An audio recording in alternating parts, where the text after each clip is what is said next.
నేను మా టీం అందరిని విడదీసి ఒకరిని చెప్పాలనుకోవట్లేదు. మేమందరం ఈ జర్నీలో ఒక ఫ్యామిలీ లాగా అయ్యాం కాబట్టి మా ఫ్యామిలీ నుంచి మీకు థ్యాంక్ యూ సో మచ్. మేము ఇప్పటివరకు చేసిన కంటెంట్ అంతా చాలా ఎంకరేజ్ చేశారు.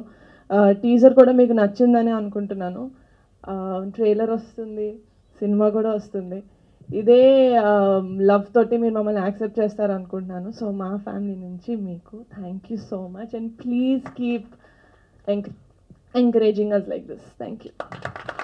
టీజర్ అదంతా ఆలోచించండి. ప్రస్తుతానికి టీజర్ దగ్గర ఉన్నాం కాబట్టి నెక్స్ట్ ట్రైలర్ ఉంది. Will see. రీడింగ్ మైండ్ ఉన్నారు కదా, ఏదో మైండ్ లో ఉంటుంటది కదా. రీడింగ్ మై మైండ్ నేను అనుకుంటున్నాను, నేను అనుకునేది మీరు అనుకుంటున్నారు అంటున్నాను. ఎస్ అయితే యాక్చువల్గా ఇప్పుడు ఇందాక మొత్తం మన ఎగ్జిక్యూటివ్ ప్రొడ్యూసర్ రమేష్ గారు చాలా చెప్పారు. అంటే చెప్పింది చిన్న స్టోరీ, అయ్యింది ఇంత బడ్జెట్ అని చెప్పి. సో మరి మీరు విన్నప్పుడు, కథ విన్నప్పుడు మీకు ఏమనిపించింది? అంటే ఎందుకు ఈ స్టోరీ, మీరు చాలా కథలు వింటుంటారు కదా, దీన్ని ఎందుకు పిక్ చేయాలనిపించింది మీకు? అంటే డెఫినెట్గా నేను ఫస్ట్ టైం విన్నప్పుడు, నేను ఆంధ్రాలో పుట్టలేదు, నేను హైదరాబాద్లో పుట్టాను. నాకు ఆ భాష అంటే నాకు ప్యూర్ తెలంగాణ ఎలాగైతే అర్థం కాదో అలా ప్యూర్ గోదావరి యాస కూడా నాకు అంతగా అర్థం కాదు. అంటే అంత ఫ్లూయెంట్గా నేను పట్టుకోలేను. కానీ వంశీ గారు నరేట్ చేసినప్పుడు I felt like I was a part of Godavari cinema ఎక్కడైతే టేక్ ప్లేస్ అవుతుందో. I felt like I was a part of that. అంటే అదే చెప్పినట్టు 11 మంది హీరోలు, 6 హీరోయిన్లు కాదు, 11 మంది లైఫ్ స్టోరీలోకి it just sucked me in like that. So I could not say no. నాకు నో చెప్పే ఆస్కారం లేదు ఇంకా, because it was such a good narration. నేను మీకు ఆల్రెడీ చెప్పాను, it was a very good narration. మా ప్రొడ్యూసర్ గారు చెప్పినట్టు మ్యూజిక్తో పాటు వినిపించారు మాకు narration. So I think we had very good imagination cinema ఎలా ఉండబోతుంది, లేకపోతే ఆయన విజన్ ఎలా ఉంది అని. So it was 100% yes starting నుంచే. అయితే యాక్చువల్గా ఏంటంటే ఇది సినిమా కింద వచ్చినప్పుడు ఏంటంటే ఒక కొత్త డైరెక్టర్ నమ్మి ఇంత ప్రొడక్షన్ అంటే ఒక చిన్న రిస్క్ అయితే ఉంటుంది. అదే వెబ్ సిరీస్ అంటే మీరు ఆల్రెడీ ఇంతకు ముందు హిట్స్ ఇచ్చారు కాబట్టి పెద్ద రిస్కే ఉండదు, రిస్క్ టేకింగ్ తక్కువ ఉంటుంది కదా ఫ్యాక్టర్. మరి ఆ రిస్క్ తీసుకోవడానికి ఎందుకు మీరు ముందుకు వచ్చారు? అంటే ఇలాంటి సినిమా ఆడకపోతే అందులో there is no point in it. ఎందుకంటే ఇలాంటి cinema it touches a lot of human emotions. మనం థియేటర్కి వెళ్ళింది మన లైఫ్లో బాధలు మర్చిపోయి సరే ఒక 2.5 hours ఎంటర్టైన్ అవుదామని వెళ్తాం.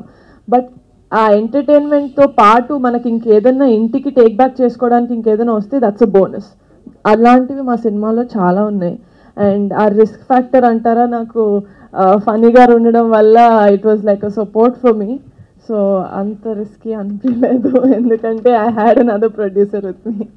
నిహార్ గారు, వెంకట్ 10TV ఇందాక ప్రొడ్యూసర్ గారు చెప్తూ ఈ సినిమా ఎలక్షన్స్కి ముందు వస్తే బాగుండేది అని అన్నారు. అంటే ఇప్పుడున్నటువంటి పరిస్థితులను దృష్టిలో పెట్టుకుని ఈ సినిమా చేశారా, లేకపోతే? అంటే ఎలక్షన్స్ అనేది cinema crux of the story కాదండి, it's just a part of it. ఎలా అయితే మనం ఒక 30 సంవత్సరాల్లో అన్నీ మన లైఫ్లో ఎలా అయితే ఉంటాయో, చిన్నప్పుడు ఆడే క్రికెట్ దగ్గర నుంచి మనం కొట్లో తీసుకునే చాక్లెట్ వరకు ఆ ఊరు పంచాయతీ ఉంటుంది, లేకపోతే ఆ ఊరు రాజకీయాలు ఉంటాయి. ఆ రాజకీయాలతో పాటు మనకి ఎలాగా అదర్ థింగ్స్ కూడా లైఫ్లో ఇన్వాల్వ్ అయి ఉంటాయి first 30 years of our life ఒక ఊరు అలాంటి ఊర్లో పెరిగితే కనుక. సో అలాంటి ఆస్పెక్ట్స్ ఉన్నాయి, కానీ ఇట్స్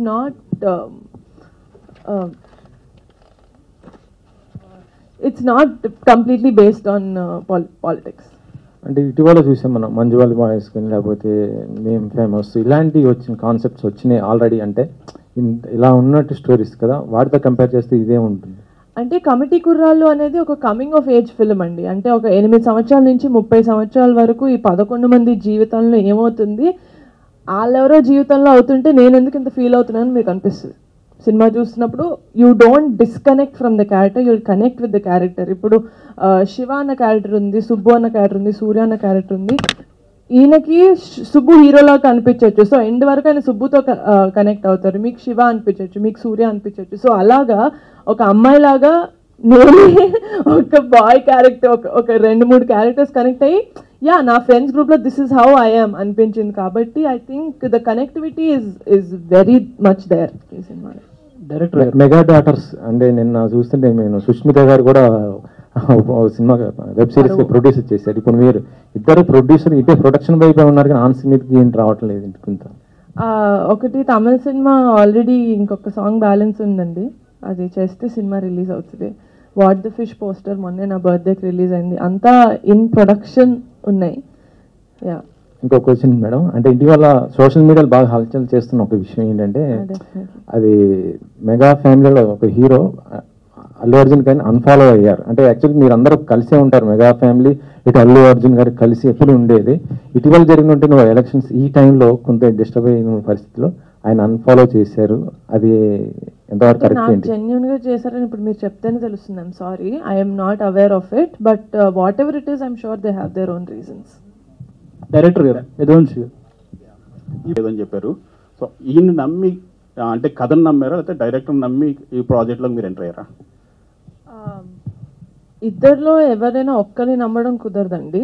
డైరెక్టర్ గారు చెప్పిన కథను నమ్మాను అండ్ ఆయన విజన్ నాకు కనపడింది ఆయన ఇచ్చిన నరేషన్లో. సో అందుకని డెఫినెట్గా it's not a blind get go, ఎందుకంటే కథ బాగుంది అండ్ మా బ్యాకింగ్ ఉంటే, లేకపోతే మా ప్రొడ్యూసర్ గారి బ్యాకింగ్ ఉంటే, with a good team I think we could make this a better film, we can make it a big film అనిపించింది.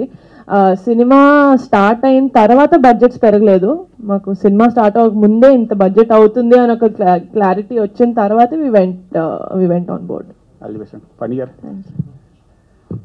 సార్, మీ ఎక్స్పీరియన్స్ ఏంటి? అంటే చిన్న కథ